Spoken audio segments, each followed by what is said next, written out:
Olá, queridos, tudo bem com vocês? Bom dia. Gente, hoje nós vamos iniciar a nossa primeira revisão, certo? De artes visuais para as provas bimestrais que ocorrerão na próxima semana. Dentre os conteúdos que nós vimos nesse bimestre, cubismo e expressionismo, eu vou estar apresentando para vocês algumas características do dadaísmo, ok? Se surgirem dúvidas, eu peço que vocês entrem em contato comigo no privado, para que a gente possa sanar essas dúvidas, a fim de alcançar bons resultados nas avaliações bimestrais do segundo bimestre, ok? Então vamos lá.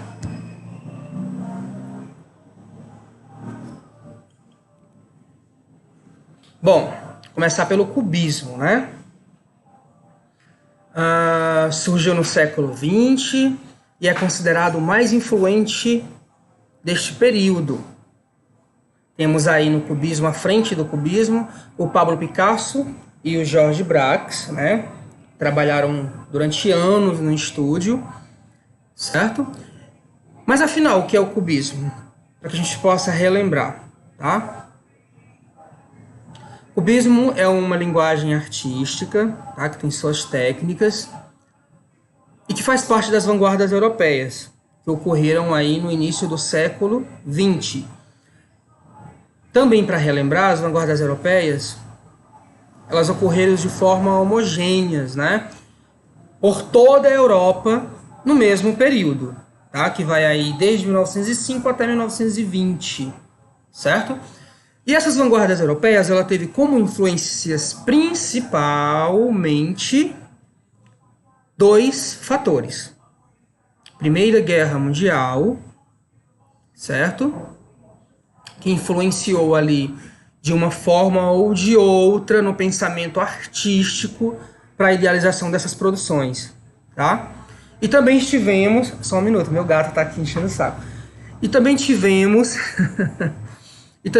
um outro evento, que é a Revolução Industrial, que ocorreu no século anterior, né? Final ali do século XIX, certo? Esses processos, né, de crescimento, esses processos sociais, esses processos, eu poderia abrir uma aspa e colocar processos de desenvolvimento, fez com que os artistas, a comunidade artística, se expressassem através, né, da arte, idealizando ali com características muito precisas desses movimentos, dessas vanguardas europeias, mudando totalmente, né, o que até então se tinha de conhecimento sobre o que é ou não arte, ok? Então vamos lá, quais as características do cubismo? A proposta do Pablo Picasso, do Georges Braque, trazendo o cubismo, né, era ver a arte, ver a realidade, na verdade, de outras perspectivas, né, de outras formas, né? A arte até então ela era idealizada ainda nos moldes do classicismo ali do século XVI e estava na cara, era óbvio que esses processos artísticos, essas técnicas artísticas, elas se tornaram obsolentas, né? 4 séculos utilizando os moldes do classicismo, ok? Suas formas geométricas representadas por cubos e cilindros. Rompeu com os padrões estéticos que primavam pela perfeição das formas na busca da imagem realista da natureza. Certo.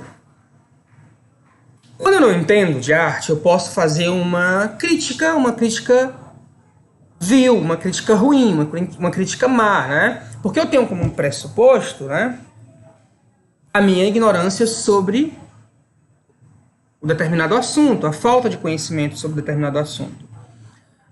Vocês podem ter visto nas redes sociais, algumas vezes, talvez vocês até mesmo foram protagonistas disso, vocês ditando, né, o que é ou não arte. E é disso que eu me refiro. Uma vez que você não conhece a história da arte, as técnicas utilizadas, né, pelos artistas nos contextos específicos, no caso aqui estamos falando hoje das vanguardas europeias, pode ser sim que eu, por questão de ignorância, eu acabo, né, e pela democracia, pelo um ato também de ser crítico, acabe ali que me expressando de forma vil, né, de forma vilã mesmo, sendo deturpando aí, né, o que é ou não arte, tá? Não façam isso, ok? O cubismo, ele tem 3 fases, tá? Como é uma revisão, e vocês já viram isso, eu não estarei falando hoje aqui da fase cezanniana, né? Que é ali aquela fase ainda do impressionismo, perdão, ainda do impressionismo, quando Paul Cézanne utilizava suas pinceladas grossas ali para idealizar, né? Quase uma heresia para a academia clássica, tá? Eu estarei falando hoje para vocês do cubismo analítico e do sintético, ok? As duas últimas fases, ou melhor, as duas principais fases do cubismo, porque ainda temos o cubismo, a fase do cubismo azul ou melancólico, que é quando o Pablo Picasso passou ali por uma depressão, mas também não vamos entrar nesta questão. Prometo que nas férias, com atividades aí voltadas para o Enem, talvez eu traga aí questões relacionadas, ok? Vamos lá. Cubismo analítico, né? O cubismo analítico é a segunda fase do cubismo. Primeira fase, que eu não vou entrar, mas eu preciso falar, contextualizar a época, né? O período, que vai de 1905 a 1907, onde o Pablo Picasso ele ainda traz ali muito do que ele bebeu, né, da fonte, que é, no caso, as pinturas do Paul Cézanne, tá? Nessa segunda fase, o cubismo analítico, a gente tem característica pela desestruturação da obra em todos os seus elementos. O que isso significa, Tiago? Imaginem vocês um objeto específico.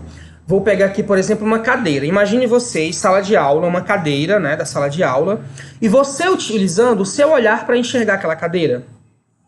Pronto. Se você fosse desenhar essa cadeira, tá, nos moldes classicistas do século XVI, você ia desenhar esta cadeira com seu ponto de vista fixo, tá?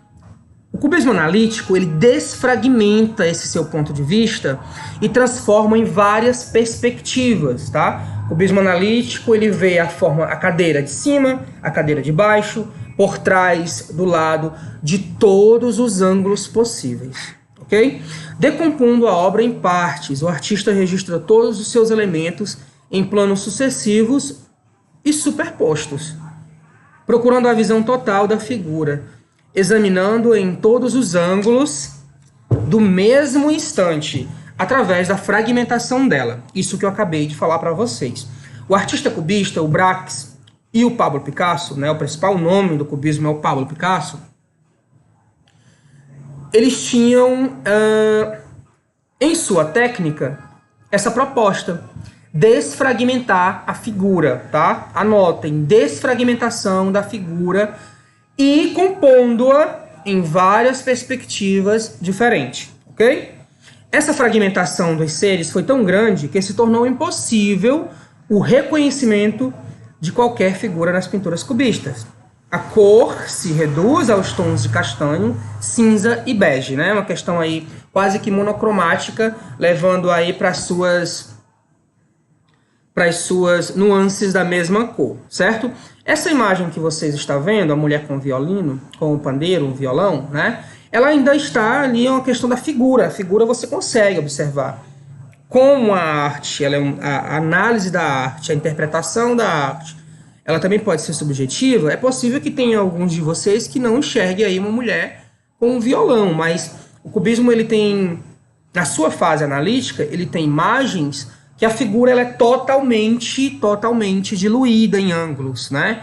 Em figuras geométricas, ok? Cubismo sintético. Vamos lá. Cubismo sintético, né? Olha que interessante, cubismo sintético, etimologia da palavra, né? Já vem aí uma dica, tá? Reagindo à excessiva fragmentação dos objetos e à destruição de sua estrutura, procurou tornar as figuras novamente reconhecíveis. Ok. Nesta fase, essa terceira fase, né? na verdade, que faz parte das duas principais do cubismo, o artista, o Pablo Picasso, ele trouxe elementos novos, tá? Como ele bebeu do dadaísmo, que utilizava muito, né, da tipografia, do jornal, colagem, e o artista acaba que misturando as suas técnicas, ele acabou trazendo elementos novos para o cubismo, que se tornou o cubismo sintético. Como assim, Thiago, elementos novos? Nesta imagem anterior, do cubismo analítico, você tem aqui uma imagem feita a tinta a óleo, né? Tinta essa produzida pelo próprio artista, né? Porque não existia, hoje é muito prático, né? Você vai no centro, você vai numa grande loja aí artística e compra suas tintas, seus pincéis. Nessa época não. Início do século XX, o artista ainda produzia os seus materiais, incluindo a tela, certo? Nesta outra imagem, você já vê uma mistura de técnicas. Esta imagem que você está vendo é tinta a óleo mais colagem, tá? Ele pegou revistas da época, fez recortes, né? E utilizou aí a colagem e a pintura, o pictorialismo, né? A tinta a óleo para compor as suas imagens. Por isso, o cubismo sintético, tá? E vai aí de 1910 a 1911, ok? E no Brasil, Thiago, como é que funciona essa questão do cubismo? Bom, como eu já falei para vocês, no Brasil nós somos um pouco atrasados, um pouco arcaico, eu diria, né? Porém, né, entretanto, houve, né, como em qualquer outra sociedade, pessoas à frente do seu tempo. Aqui no Brasil, em 1922, exatamente em fevereiro, 17, 18 e 19 de fevereiro, ocorreu ali um movimento artístico mais conhecido como Semana de 22, onde poetas, né, artistas literários, artistas visuais como Tarsila do Amaral, artista literário como Monteiro Lobato, artistas musicais, né, como Villa-Lobos, eles resolveram fazer uma Semana de Arte Moderna no Brasil, né, por isso que ficou conhecida como a Semana de Arte Moderna do Brasil, a Semana de 22, tá? Anotem, certo? E a Tarsila do Amaral, né, por ela ter visitado a Europa nesse período onde o cubismo, o dadaísmo, o expressionismo, o fauvismo, né, todas as vanguardas europeias ocorriam ali de forma homogênea na Europa, ela bebeu dessa fonte e ela trouxe aí para o Brasil, tá? Vocês podem ver aí nesta imagem formas geométricas, diferente do cubismo europeu, né? Onde a forma ela se dilui, né, em ângulos diferentes. O cubismo brasileiro ele tem as formas geométricas, mas as formas elas não se diluem. Ela é bidimensional, tá? Observem essa imagem do Picasso. Ela é tridimensional, enganando o olho, não é uma ilusão de óptica. É uma figura bidimensional, mas ela engana o olho. Você tem a impressão que tem primeiro, segundo, terceiro, né? Porque há uma profundidade aí pela técnica utilizada pelas cores, uma ilusão que cria essa ilusão de óptica de profundidade, dando a ilusão de ser 3D, quase como uma escultura. Já que não, aqui ela é bem bidimensional, né? 2D, só altura e largura, mas você enxerga os elementos geométricos, círculo, né?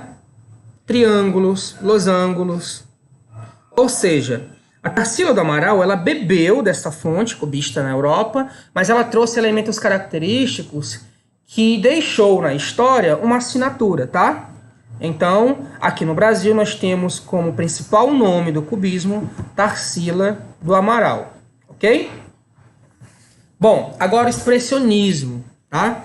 Novamente eu preciso aí contextualizar, né? Primeira Guerra Mundial ocorreu aí no início do século XX, Revolução Industrial, tá? Esses dois eventos históricos influenciou diretamente nas vanguardas europeias, fazendo com que os artistas idealizassem suas imagens, suas obras imagéticas com elementos que caracterizavam que traziam, na verdade, algumas características desses dois eventos, tá? O expressionismo foi um movimento artístico e cultural que surgiu na Alemanha no século XIX, ali formado pelo Die Brücke, né?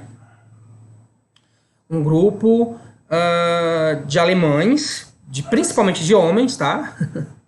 O expressionismo manifestou-se também na literatura, na dança, no teatro, no cinema, entre outros. Foi um movimento em oposição ao impressionismo, que se destaca pela não objetividade. Tá. Eu peço que vocês prestem atenção para que vocês não criem confusão, tá? O impressionismo, ele não faz parte das vanguardas europeias. O impressionismo ocorreu ali no final do século XIX, tá? Influenciou as vanguardas europeias? Sim, influenciou. Porém, não faz parte das vanguardas europeias, ok? Eu diria que está entre meio termo, tá? Entre o clássico e o novo, beleza? E qual era a principal ideia do expressionismo? Etimologia da palavra, tá? É uma transversal. Português, né? Então, expressionismo vem de se expressar. As pessoas estavam deprimidas, as pessoas estavam magoadas, as pessoas estavam tristes, as pessoas estavam com raiva, as pessoas estavam loucas, as pessoas estavam, tá, no início do século XX na Europa, sem entender, né, o porquê que uma civilização, né, entrou em guerra, o advento ali da Revolução Industrial. Imaginem vocês, né? Hoje você tem um conforto aí do saneamento básico, dos shoppings, né, das halls. Hoje você tem um certo conforto que essa evolução lhe garantiu. No entanto, as pessoas elas passaram por uma transformação absurda, tá? No século XIX, no início do século XIX. Uma transformação que vinha desde a rua até o seu interior, porque você precisava aceitar o que era novo. E o que era novo? Grandes indústrias numa cidade que não tinha saneamento básico, tudo muito sujo, muito barulho, muitos carros, muitos movimentos, né? Muitos sons diferentes. A imagem ela estava se propagando, né? No século XIX, o ser humano ele começou a produzir muita imagem. Então tudo isso acabou que afetando diretamente a vocês. Comparem, por exemplo, com a rotina, com a mudança agora da pandemia, né? O que é essa pandemia, essa mudança de rotina? Imaginem aí no século XIX, com uma guerra mundial. Tudo isso acabou mexendo com as pessoas. E alguns artistas, né, do grupo Die Brücke, ali na Alemanha, resolveu trazer, né, denunciar também, né, de certa forma, esses sentimentos que as pessoas sentiam através da arte, tá? O que não era muito comum. A arte era utilizada ali mais por uma questão educacional, religiosa, tá? Então, o grupo Die Brücke trouxe aí para essa idealização imagética, né, para a arte, o sentimento, a tristeza, a dor, tá? O rancor, a depressão, as mudanças do corpo, né, na puberdade. Vocês entendem muito bem disso, sabe que essas mudanças, né, elas mexem com o psicológico de vocês, que muitas vezes vocês precisam se expressar. Essa foi a forma que o expressionismo, através do grupo Die Brücke, resolveu idealizar em suas imagens, tá? Aqui nessa imagem, vocês observam... Tá, a nudez, ela é bem explícita, né? Ela é bem... Vou trocar a palavra explícita para que não seja mal interpretado, mas ela é bem utilizada, tá? A nudez, ela é bem utilizada no expressionismo. Aqui no nosso país, né? Na nossa comunidade, principalmente, aí do Itarema, a nudez, por uma questão educacional, ela é vista de forma sexualizada, tá? Na Europa, principalmente na maioria da Europa, a nudez ela é vista como uma questão de identidade, tá? O corpo como identidade, não somente como sexo. Eles sabem separar isso, ok? Nesta outra imagem, que comparando com as imagens da Semana de Arte Moderna, né? Ali do Portinari, a gente percebe que ele bebeu aí das obras de Picasso, tá? Massacre da Coreia, Picasso. Bom, características, né? Subjetividade. Retrata o mundo como um artista imagina e não somente como ele aparenta.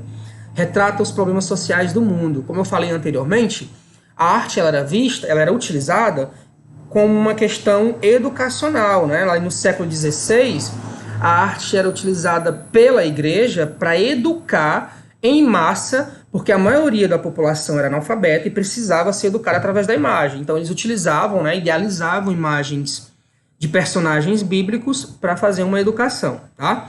Já aí no século XIX, o expressionismo, ele tem como característica mesmo essa denúncia, né?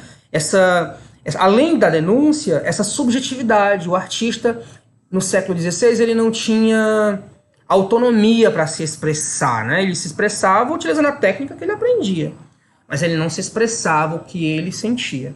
O expressionismo é a característica mais forte, tá?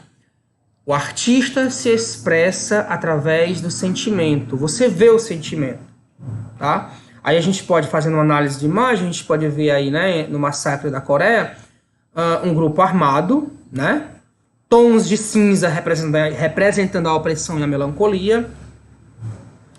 Tons de cinza metálicos representando aí, de um lado, né, o armamento, de outro lado, a melancolia. Mas você também vê na expressão da família ali, né, duas mães, crianças correndo com medo da gente.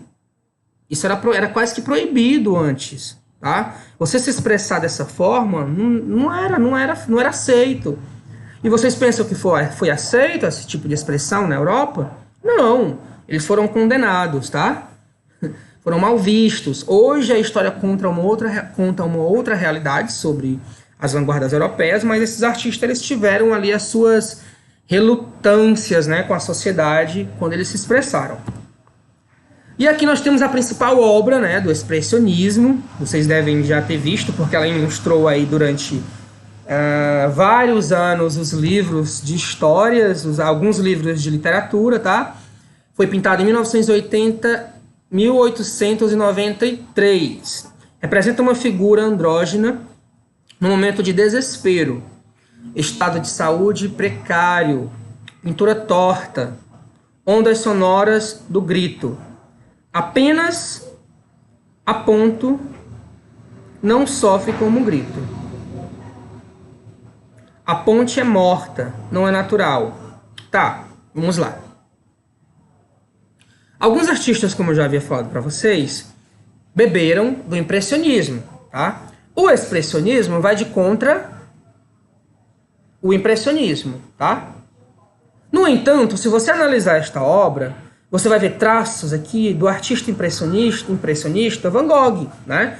Que são traços grossos, são traços circulares. No entanto, essa obra faz parte do grupo de Bruck, tá? O Grito, e ela é a obra precursora aí do movimento artístico da vanguarda europeia expressionista, certo? Esse grito, ele representa uma série de gravuras, tá? Xilogravuras, uma técnica utilizada dentro das artes visuais, uma técnica desenvolvida no Japão, né, e muito bem absorvida aí pelos artistas da época na Europa, tá? Fazendo uma análise rápida da obra, você observa aí uma pessoa pálida, uma pessoa apática, no entanto, horrorizada, né, com uma expressão de terror. Era isso que as pessoas sentiam no início do século XX e final do século XIX, com a Revolução Industrial, com a Primeira Guerra. Esses dois fatos, esses dois eventos, né, um advento e um fato, transformaram totalmente o psicológico das pessoas. E as pessoas precisavam se expressar. E, né, ainda bem que temos a arte. O que diga essa pandemia, né? Imaginei vocês trancados em casa sem arte. Ah, Thiago, mas eu nem utilizo arte aqui em casa. Oxe, não. Como não, gente? Artes visuais, dança, música, teatro, né? Vocês assistem vídeos, série, tudo isso é arte, certo? Não se esqueçam das 4 linguagens: teatro, dança, música e artes visuais, ok? E, por fim, né? Vamos falar agora um pouco sobre o dadaísmo, tá? Então, início do século XX, como eu falei para vocês do início, né? Para que vocês não façam críticas aí nas redes sociais, para que vocês não sejam más views, né? Por uma questão de ignorância, as pessoas ficaram, né? Isso é arte, expressionismo é arte, impressionismo é arte, fauvismo é arte, né? E aí surgiu um grupo, né? Um grupo doidão, um grupo louco. Um grupo chamado Dada, tá? Um grupo chamado Dada, que, segundo eles, não fazia sentido produzir arte, o que é incoerente, porque eles produziram arte, né? E já eu explico mais sobre isso. Mas o que eles queriam pregar? Eles queriam dizer que não fazia sentido o ser humano, durante toda a sua história, caminhando na Terra, ficar preso num ciclo vicioso. Evolui, guerra, destruição, continua, recomeça, evolui, guerra, destruição, recomeça. Para eles, isso não fazia sentido. Para mim também não faz. Para mim também é um ciclo vicioso, tá? Se você fizer aí um levantamento histórico da humanidade, estamos presos nesse ciclo, tá? Esse ciclo vicioso, né, de evolução, destruição e recomeço, tá? Poderíamos aprender com os erros, se valorizássemos a história e principalmente, né, colocasse em prática a partir disso, certo? Então, a proposta que os dadaístas traziam, né? Destruição também é criação. O dadaísmo não tem sentido algum. É a arte pura, feita apenas para ser arte, não para passar algum tipo de mensagem. Os artistas dadaístas procuravam a destruição da arte acadêmica e tinham grande admiração pela arte abstrata. O seu objetivo máximo era o absurdo, tendências antirracionais e irônicas. Queriam chocar e libertar a imaginação. Isso funcionou, Tiago? Sim, funcionou. No entanto, eles deram um tiro no próprio pé, né? Se não fazia sentido fazer arte, por que eles fizeram? No entanto, é um paradoxo, né? Eles eram contra a arte produzindo arte, certo? Novamente, figura de linguagem, né? Tema transversal. E aí a gente tem um Tristan Tzara, né? De origem ali... de origem... não me lembro, não me recordo, tá? Mas ele vivia na Europa na época, certo? E ele, durante o seu manifesto, né? Seu manifesto publicado no jornal europeu, ele trouxe uma receita, simples assim, uma receita de como fazer um poema dadaísta, né?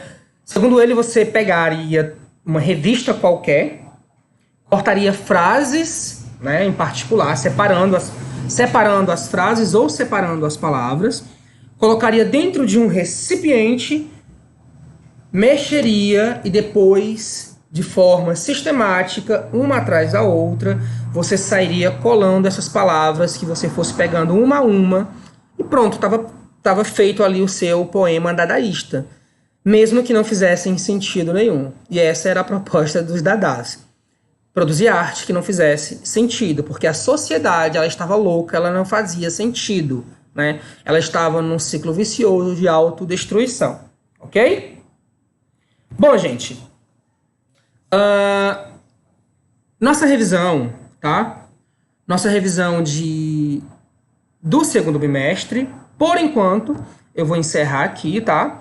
Eu peço a vocês bons estudos, prestem atenção nas dicas, tá? Revisem o material disponibilizado durante o bimestre aí no Classroom, para que vocês possam sanar qualquer tipo de dúvidas, ok? Detalhe, na próxima semana teremos nossa avaliação bimestral de arte e sim, irá cair somente essas três vanguardas europeias, cubismo, expressionismo e dadaísmo. Beleza? Até mais. Beijo no coração de vocês, tá?